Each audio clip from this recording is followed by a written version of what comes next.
디모데후서 2장 14절에서 19절 말씀을 교독하겠습니다. 디모데후서 2장 14절에서 19절 말씀 교독합니다. 너는 그들로 이 일을 기억하게 하여 말다툼을 하지 말라고 하나님 앞에서 엄히 명하라. 이는 유익이 하나도 없고 도리어 듣는 자들을 망하게 함이라.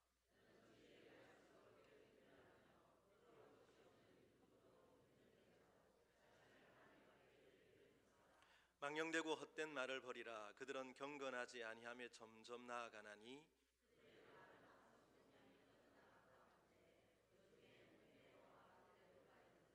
진리에 관하여는 그들이 그릇되었도다. 부활이 이미 지나갔다 하므로 어떤 사람들의 믿음을 물어뜯으니라. 그러나 하나님의 견고한 터는 섰으니 인침이 써일렀으되 주께서 자기 백성을 아신다 하며 또 주의 이름을 부르는 자마다 불의에서 떠날지어다 하였느니라. 아멘. 어느 목사님께서 오늘날 교인들의 신앙생활하는 태도를 조금은 풍자적인 그런 모습으로 분류를 해놓았습니다. 여러분, 이 가운데 혹 나는 해당되는 것이 없는가 한번 생각해 보시길 바랍니다. 교회 안에 감투교인이 있다고 합니다. 교회 직분을 하나의 감투처럼 생각하는 그런 교인을 뜻합니다. 또 만유인력 교인이 있다고 하네요. 만유인력은 끌어당기는 거잖아요. 그래서 교역자나 구역장이 신방을 가야만 한 번씩 교회에 오는 그런 교우라고 합니다. 세 번째는 핑계교인이 있는데요. 이 핑계 저 핑계를 대면서 예배를 잘 출석하지 않는 신도를 말합니다. 또 오락교인이 있다고 합니다. 하나님을 예배하는 것보다는 성도들끼리 모여서 수다를 떨고 친목을 도모하는 일에 더 큰 관심을 두는 교우. 또 시험 채점관 교인이 있다고 하는데요. 이 사람은 말 그대로 이 사람은 이렇고 저 사람은 저렇고, 오늘 목사님 설교는 이렇고 오늘 목사님 넥타이는 저렇고, 이렇게 비평하는 사람이라고 합니다. 또 그런가 하면 유랑교인이 있다고 합니다. 오늘은 이 교회, 내일은 저 교회를 떠들며 정착하지 못하는 교인. 일곱 번째는 강고교인이 있다고 하는데요. 장사 속으로 교회를 다니는 그런 사람이 있다고 하네요. 여덟째는 여인숙 교인이 있다고 합니다. 예배를 드리기가 무섭게 고개를 숙이고 조는 긴장해야 될 친구들이 좀 있죠. 그런 교인들은 여인숙 교인이라고 합니다. 그리고 가시교인이 있다고 합니다. 가시처럼 성도들을 콕콕 찌르는, 아픔을 주는 그런 교우들이 있고요. 그런가 하면 국회의원 교인이 있다고 합니다. 국회의원은 국민을 대표하는 사람이잖아요. 이와 마찬가지로 온 가족을 대표해서 오늘은 아버지가, 다음 주에는 어머니가, 이렇게 가족 대표로 교회에 출석하는 그런 국회의원 교인도 있다고 합니다. 여러분, 이런 유형의 교인을 하나님께서 기뻐하실까요? 처음 교회를 오면 이런 유형에 속할 수도 있습니다. 그러나 복음을 듣고 말씀을 들으면 이런 유형에서 벗어나야 되는 것입니다. 이런 유형에 계속 머물러 있다면 하나님께서 기뻐하실 리도 없고 인정하실 리도 없는 거죠. 오늘 본 말씀에 보면 하나님께서 인정하시는 성도, 인정하시는 일꾼의 모습이 드러나고 있습니다. 15절 말씀에 보면 부끄러울 것이 없는 일꾼으로 인정된 자로 자신을 하나님 앞에 드리기를 힘쓰라. 부끄러울 것이 없는 일꾼으로 인정된 자, 이런 성도, 이런 일꾼이 되라는 것이죠. 인정된다는 말은 테스트, 시험을 해서 통과되었다라는 의미입니다. 여러분, 우리가 물건을 사보면 KS 마크가 찍혀 있는 물품이 있습니다. 이것은 우리나라의 공업 표준 기준을 득했다는 뜻이죠. 믿을 수 있는 제품이라는 의미를 담고 있습니다. 이와 마찬가지로 하나님 앞에서 인정받는 일꾼들, 인정받는 사람들이 있다는 것이죠. 그 기준은 하나님 앞에서입니다. 하나님 앞에서 부끄러움이 없는 일꾼으로 인정받는 사람이 되라. 오늘 보면 그렇게 교훈하고 있는데요. 그러면 하나님 앞에 부끄러울 것이 없는 일꾼으로 인정되는 일꾼은 어떤 사람일까요? 본문을 통해서는 세 가지 말씀을 드리려고 합니다. 첫째는 말에 덕을 세우는 일꾼입니다. 14절에 너는 그들로 이 일을 기억하게 하여 말다툼을 하지 말라고 하나님 앞에서 엄히 명하라. 16절에도 망령되고 헛된 말을 버리라. 23절에도 어리석고 무식한 변론을 버리라. 여기 망령되다는 말은 세속적인 말, 경건하지 않은 말을 뜻합니다. 헛된 말이란 알맹이가 없는 텅 빈 말, 가치 없는 시시한 말을 뜻합니다. 그러니까 시시한 말, 어리석은 말, 쓸데없는 말, 불경건한 말, 세상적인 말로 서로 갑론을박하지 말라는 그런 뜻입니다. 디모데전서 1장 4절에 보면 신하와 끝없는 족보에 몰두하지 말라. 또 4장 7절에 보면 망령되고 허탄한 신하를 버리라 말씀하고 있는데 같은 맥락의 의미입니다. 월간구신 11월호에 보면 강주 은강교회를 섬기는 전원우 목사님이 쓰신 글에 이런 내용이 나오는 것을 보았습니다. 어느 장로님을 만났는데 그 장로님께서 자기 교회에서 있었던 당회의 얘기를 들려주는 거예요. 이제 추수감사절이 되어서 찰떡을 할까 시루떡을 할까로 당회에서 2시간을 회의했다고 합니다. 저희 교회는 건사는 게 다 맡기니까 이런 일은 절대로 일어나지는 않습니다. 그 얘기를 들은 어느 다른 장로님이 이렇게 맞장구를 쳤습니다. 자기 교회 당회에서는 추수감사절에 밥을 할까 국수를 할까로 4시간을 토론했다고 한숨을 쉬었다고 합니다. 이제 여러 해가 지나서 다시 처음에 그 장로님을 만났습니다. 이제 이 목사님이 목회가 이렇게 저렇게 힘이 들다라고 그렇게 한탄을 했더니 그 장로님께서 하시는 말씀이 목사님은 지금 호강에 겨워서 그런 말씀을 하시는 것이라고 하면서 또 근간에 되어졌던 이야기를 들려주었습니다.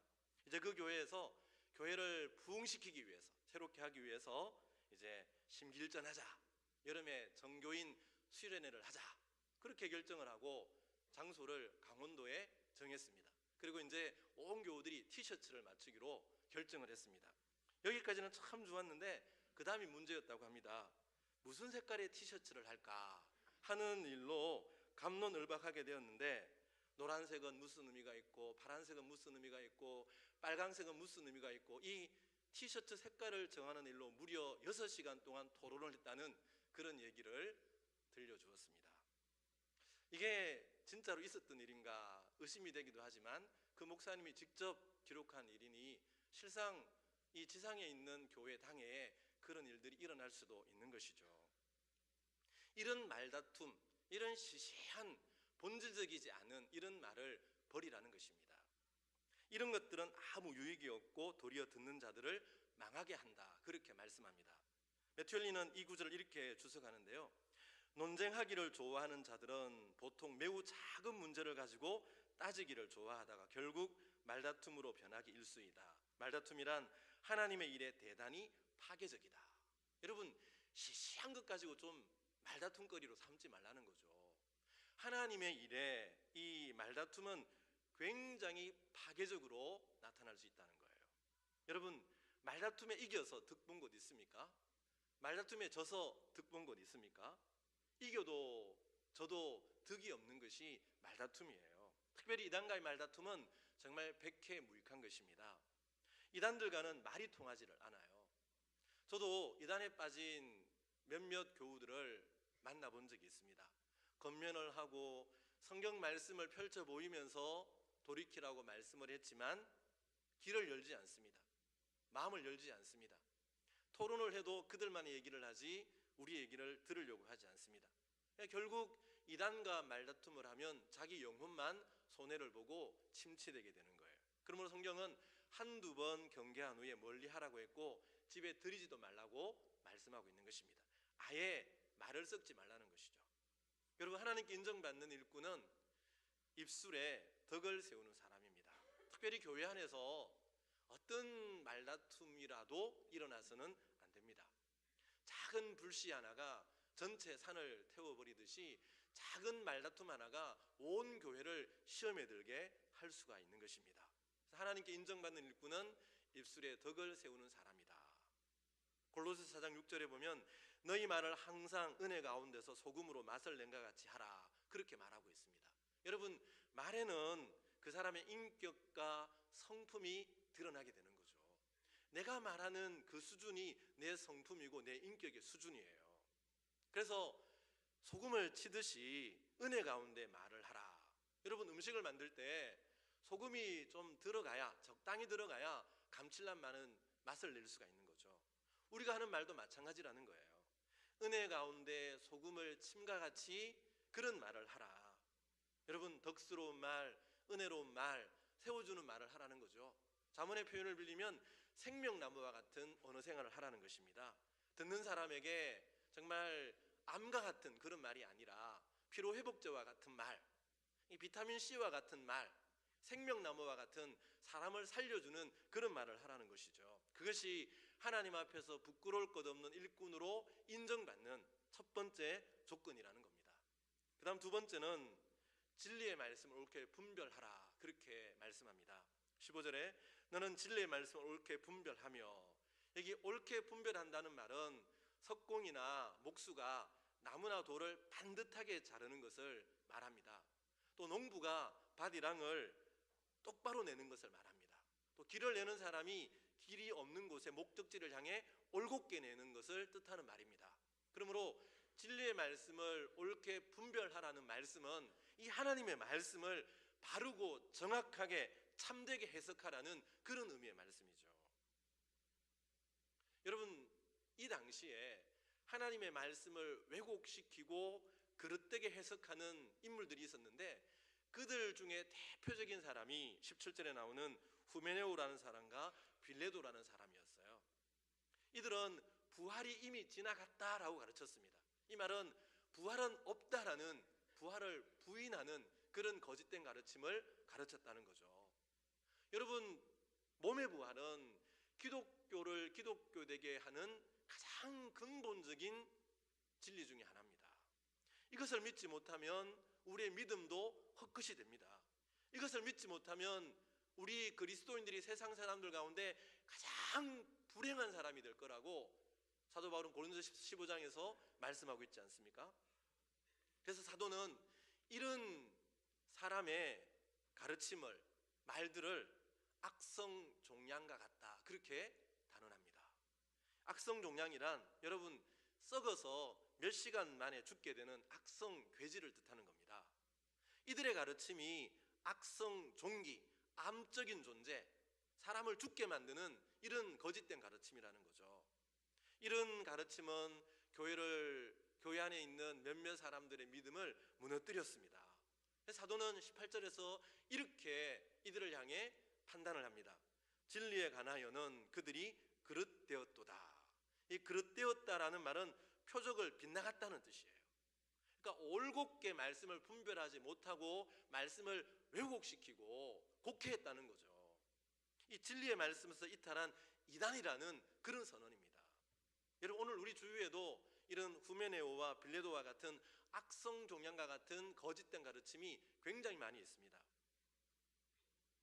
이만희 씨 교주를 성령으로, 보혜사로, 구원자로 가르치는 신천지가 있습니다.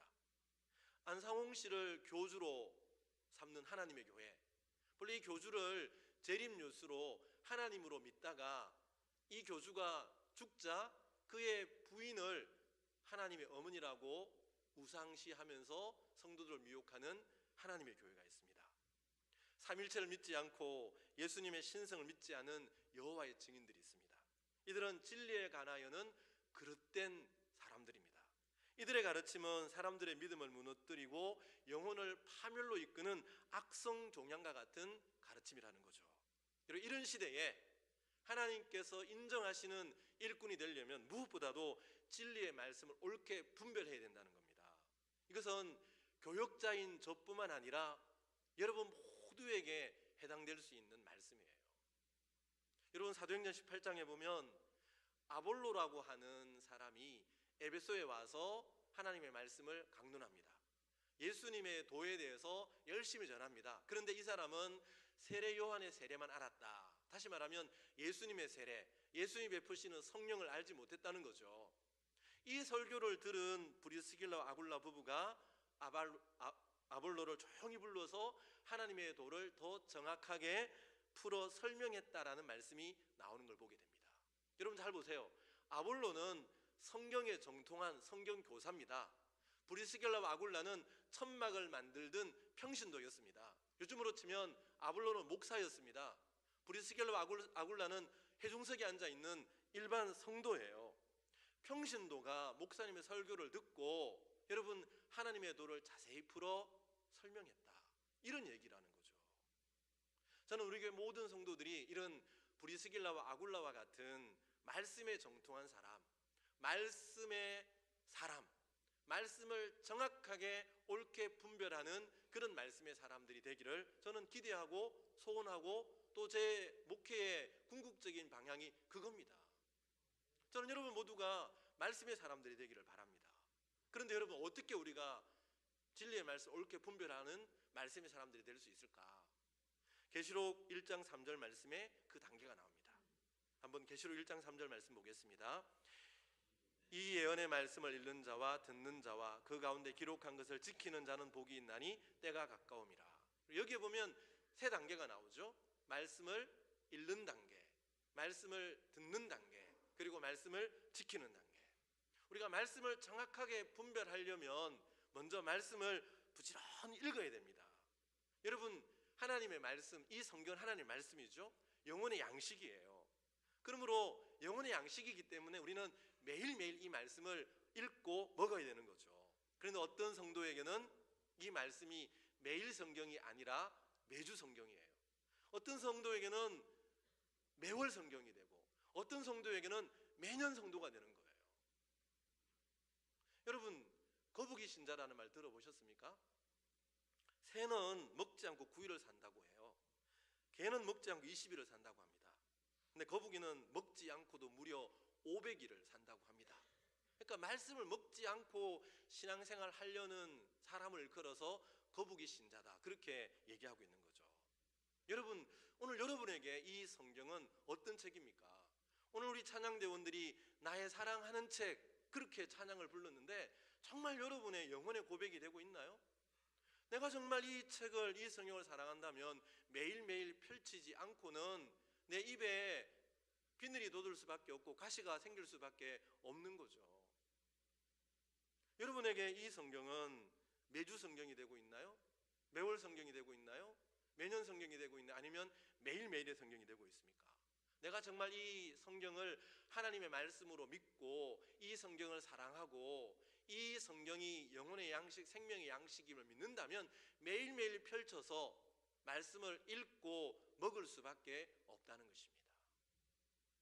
그 다음 두 번째 단계가 뭐예요? 하나님 말씀을 잘 듣는 겁니다. 여러분, 하나님께서 교회에 목회자의, 목사의 직분을 주신 까닭이 무엇이겠습니까? 말씀을 배운 목사가 그 말씀을 바르게 분별하여 회중들에게 말씀을 가르치고 말씀대로 살 것을 교훈하기 위해 하나님께서는 교회에 목사의 직분을 주신 거예요. 그러므로 세례받은 성도라면 최소한 주일 낮 예배와 주일 오후 예배만큼은 예배에 참석해서 말씀을 들어야 되는 겁니다. 이 말씀이 어떻게 해석이 되고 어떻게 적용되는지를 말씀을 들음을 통해서 내 믿음이 자라나게 되고 말씀을 보는 눈이 열리게 되는 거예요. 그리고 교회 재직이라면 여러분, 주일 낮 예배는 기본이고 오후 예배, 그리고 마땅히 수요 기도회, 새벽 기도회까지도 힘써서 동참하려는 열심을 가져야 되는 겁니다. 그리고 말씀을 듣는 태도가 어떠해야 하냐면 여호와여 말씀하옵소서 주의 종이 듣겠나이다, 이런 마음이에요. 우리가 하나님의 말씀 앞에 열려진 귀, 열려진 마음으로 말씀을 온전히 받아들여야 되는 겁니다. 내 입에 맞는 말씀만이 아니라 내 귀에 거슬리는 말씀까지도 우리는 그 말씀을 받아들여야 돼요. 그런데 오늘날 많은 성도들이 여러분, 내 귀에 거슬리는 말씀이 나오면 귀를 닫아버리고 마음을 닫아버립니다. 그 말씀을 칼로 조각조각 내어서 쓰레기통에 던져버리는 거예요. 이런 사람들에게 하나님 주시는 경고가 예레미야 36장에 나오는 여호야김 왕인데요. 여러분, 이 여호야김 왕은 유다의 거의 마지막 때의 왕입니다. 그런데 이 예레미야가 기록한 하나님의 말씀, 그 시대에 주신 하나님의 말씀이 기록된 두루마리를 서기관이 왕 앞에서 읽습니다. 그러면 이 왕은 면도칼을 가지고 두루마기를 베어서 하롯불에 던져서 불쏘시개로 삼습니다. 자기 마음에 그 예언의 말씀이 맞지 않는다는 거죠. 그래서 귀를 닫아버리고 마음을 닫아버리고 하나님의 말씀을 멸시합니다. 하나님의 말씀을 멸시한 이 여호야김 왕의 마지막 결론이 무엇입니까? 바벨론 왕에게 사로잡혀서 비참한 최후를 맞이하게 되지 않습니까? 오늘 우리 마음속에 이런 요약인과 같은 면도칼이 있다면 그 면도칼을 버려야 됩니다. 여러분, 우리가 나의 면도칼로 말씀을 재단하고 아전인수격으로 왜곡하는 것이 아니라 그 말씀이 내 마음을, 심령을, 삶을 찔러 쪼개고 분별할 수 있도록 내 마음을 하나님의 말씀 앞에 열어드리고 내어드려야 되죠. 그게 말씀을 잘 듣는 거예요. 그래서 여호와여 말씀하옵소서, 주의 종이 듣겠나이다. 이게 여러분 바른 진리의 말씀 앞에 우리가 가져야 할 심령의 태도라는 겁니다. 그리고 세 번째 단계가 뭐예요? 말씀을 지키는 거죠. 우리가 말씀을 읽고 듣는 궁극적인 목적은 그 말씀을 살기 위함입니다. 말씀의 사람이 되기 위함입니다. 그 말씀이 나를 움직이고 내 생각을 변화시키고 내 마음속에 새겨지게 될 때, 그때 우리는 진짜로 진정으로 말씀을 제대로 읽고 들은 사람이 되는 거예요. 그런데 우리는 여기까지 나가지 못할 때가 너무 많습니다. 말씀을 읽은 것으로 만족하고 말씀을 들은 것으로 만족하고 그 말씀을 살지 못할 때가 참 많아요. 여기에 대해서 야고보 사도는 이렇게 경고하죠. 야고보서 1장 20절 24절 말씀에 너희는 말씀을 행하는 자가 되고 듣기만 하여 자신을 속이는 자가 되지 말라. 누구든지 말씀을 듣고 행하지 아니하면 그는 거울로 자기의 생긴 얼굴을 보는 사람과 같아서 제 자신을 보고 가서 그 모습이 어떠했는지를 곧 잊어버리거니와. 거울을 보는 목적이 무엇입니까? 자기 만족에 빠지기 위함은 아니잖아요. 그런 사람은 별로 없잖아요. 거울을 보는 목적은 내 머리가 제대로 단정한지, 내 얼굴에 뭐가 묻어있진 않은지, 그래서 내 용모를 단정하게 만들기 위해서 거울을 보지 않습니까? 그런데 거울을 본 사람이 거울을 보고 먼지가 묻어있고 더러움에도 불구하고 깨끗이 하지 않는다면, 여러분 그게 바로 말씀을 읽고 듣고 행하지 않는 자의 태도와 똑같다는 겁니다. 그러므로 말씀을 읽고 듣고 지키는 자리 나아갈 때 우리는 진리의 말씀을 옳게 분별했다라고 말할 수가 있는 것입니다. 그리고 이렇게 말씀을 읽고 듣고 그 말씀을 지키는 사람이 오늘 본문이 말하는 진리의 말씀을 옳게 분별하는 사람이에요. 그리고 그런 사람이 하나님 앞에 부끄러울 것이 없는 일꾼으로 인정받게 되고 세워지게 되는 것입니다. 저는 이 말씀을 준비하면서 이 말씀 앞에 말씀의 사역자로서 제 자신을 돌아봤습니다. 나는 정말 우리 교우들에게 하나님 말씀을 옳게 분별하고 옳게 전달하고 있는가? 성도들의 길을 만족시키기 위해서 말씀을 왜곡시키려 하진 않았는가?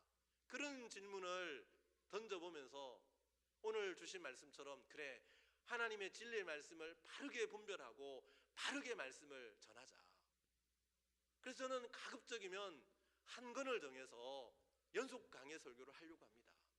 제가 원하는 말씀, 여러분들이 듣기 좋아하는 그런 말씀만을 전하는 것이 아니라 하나님의 말씀을 온전히 전하고 싶어서 수요 예배 시간에는 창세기부터 계속해서 강의를 해나가고 있습니다. 지금 여호수아까지 왔지 않습니까? 우리가 그렇게 말씀을 온전히 들을 때 우리는 그 책의 사람이 되고 말씀의 사람이 되고 하나님이 인정받는 사람이 될 수 있는 것입니다. 여러분, 저도 하나님 말씀을 바르게 전하기 위해서 부단히 노력하고 애를 쓰겠습니다. 여러분들도 평신도이기 때문에 나는 그냥 목사님 말씀만 잘 들으면 돼, 이런 마음이 아니라 브리스길라와 아굴라처럼 말씀의 사람이 되기 위해서 노력하고 애쓰는 그런 성도들이 될 수 있기를 바랍니다.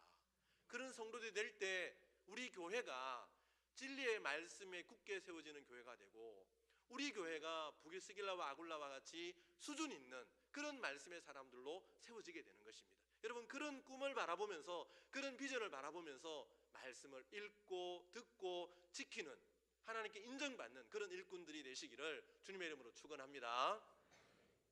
마지막으로 하나님 인정받는 일꾼은 자신을 하나님 앞에 드리기를 힘쓰는 사람이라고 합니다. 15절 말씀에 자신을 하나님 앞에 드리기를 힘쓰라.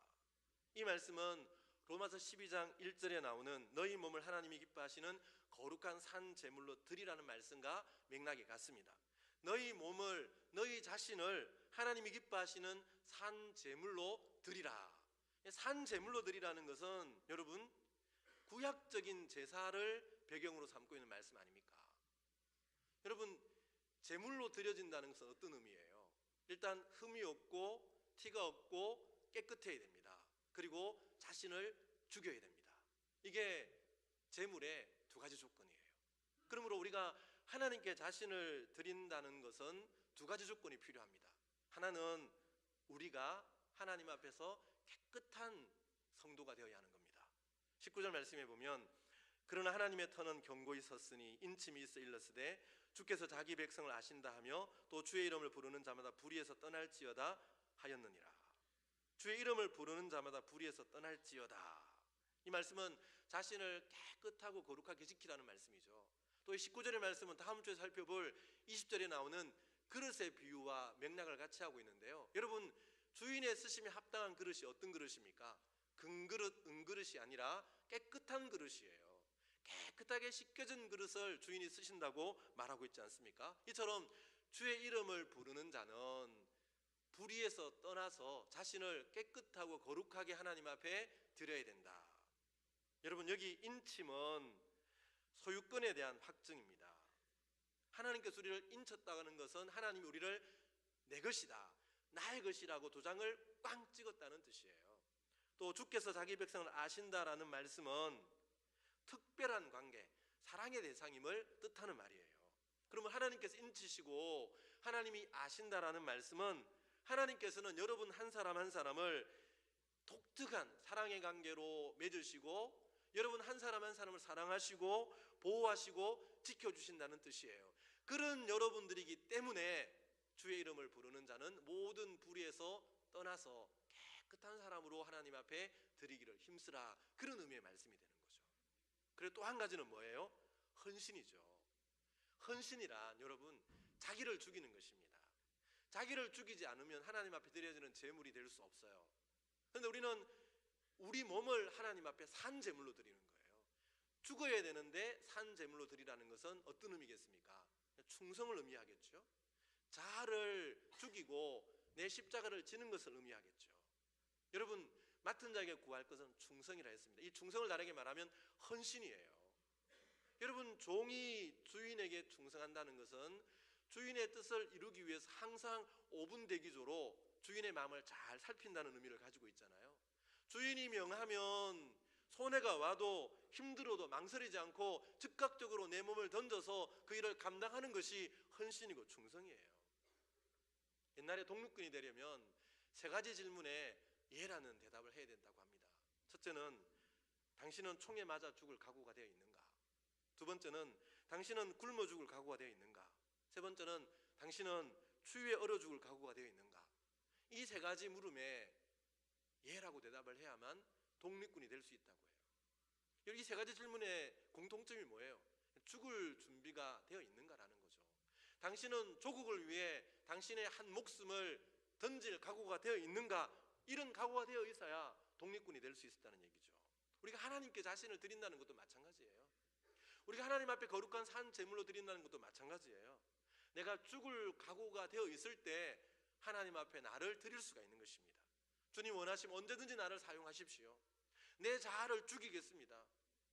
주님 복음을 위해서라면 얼마든지 도구가 되겠습니다. 변명 없이 이유 없이 나를 주님께 내어드리겠습니다. 이렇게 헌신하는 사람, 이런 사람이 하나님이 인정하시는 복음의 일꾼이라는 거죠. 여러분, 우리는 공동묘지에 가보면 참 많은 사람들이 누워있는 것을 보게 됩니다.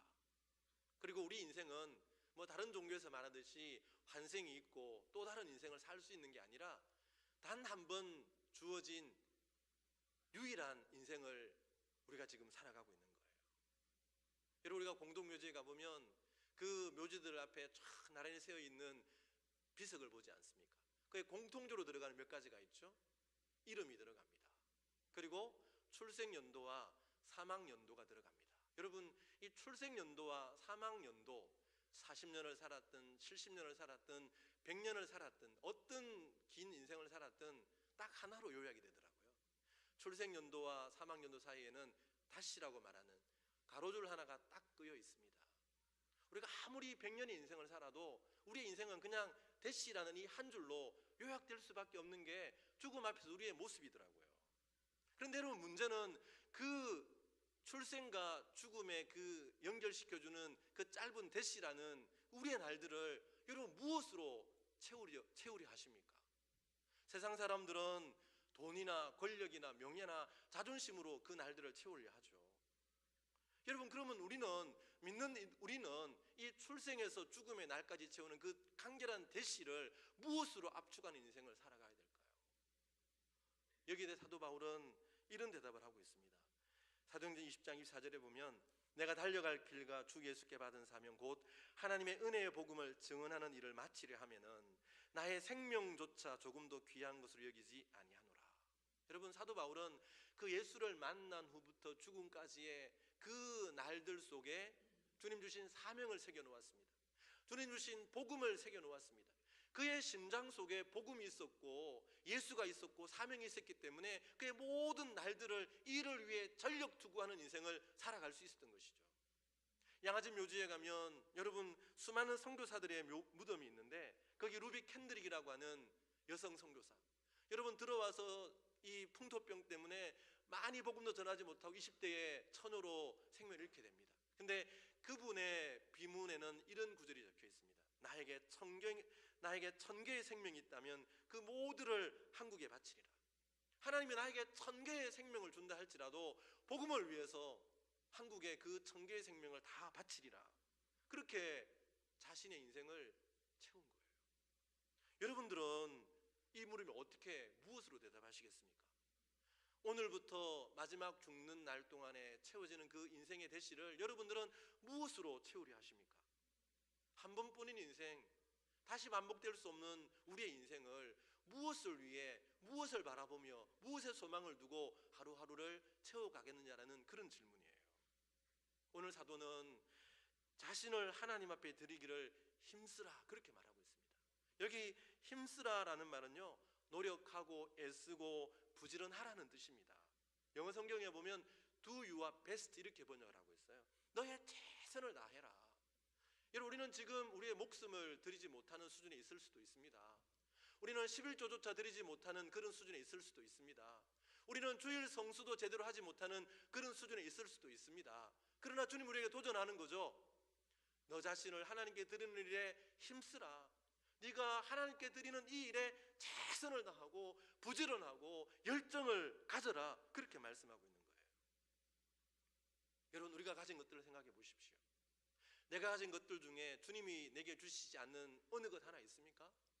내 목숨, 시간, 물질, 은사, 우리가 살아가는 날들, 가족들, 자녀들 다 하나님이 내게 은사로 선물로 주신 선물들 아닙니까? 여러분, 그렇다면 우리가 이 모든 것들을 주님의 영광을 위해 사용한다면 여러분, 이게 얼마나 복되고 영광스럽고 아름다운 인생이 될까요? 내가 가진 모든 것들 여러분 인생의 마지막 날 다 두고 가는 거예요. 물질도 두고 가고 자녀도 두고 가고 내 은사도 사라지게 되고 다 사라지게 되는데 여러분, 그날에 정말 사라지지 않고 영원으로 이어지게 하는 그것은 영원하신 하나님께 나의 물질, 나의 시간, 나의 은사, 나의 목소리, 나의 재능, 나의 날들을 하나님 앞에 올려드리는 거예요. 하나님께 드릴 때 나의 유한한 것들이 영원으로 연결된다는 겁니다. 여러분, 하나님께서는 우리에게 만 가지 은사를 베풀어 주셨습니다. 나를 위해 하늘의 영광을 버리시고 고난을 받으시고 피 흘리고 십자가에 지시기까지 우리를 사랑해 주셨어요.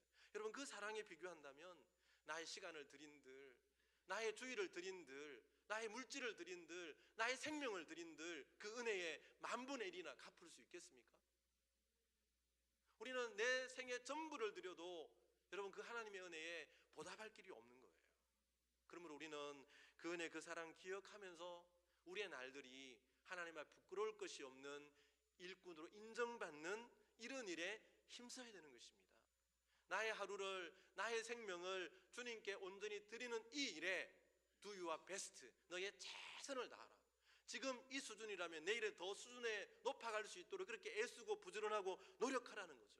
뿐만 아니라 우리는 언어의 덕을 세워야 됩니다. 진리의 말씀을 옳게 분별해서 흔들리지 않는 진리의 터 위에 든든히 세워지는 성도, 그런 교회가 되어야 합니다. 그럴 때 우리 모두는 하나님께서 인정하시는 부끄러울 것 없는 하나님의 성도, 하나님의 일꾼으로 세워지게 될 것입니다. 하나님 앞에서 이런 인정받는 성도, 인정받는 일꾼으로 세워지는 저와 여러분 모두가 될 수 있기를 주님의 이름으로 축원합니다. 아멘. 하나님 아버지 감사합니다.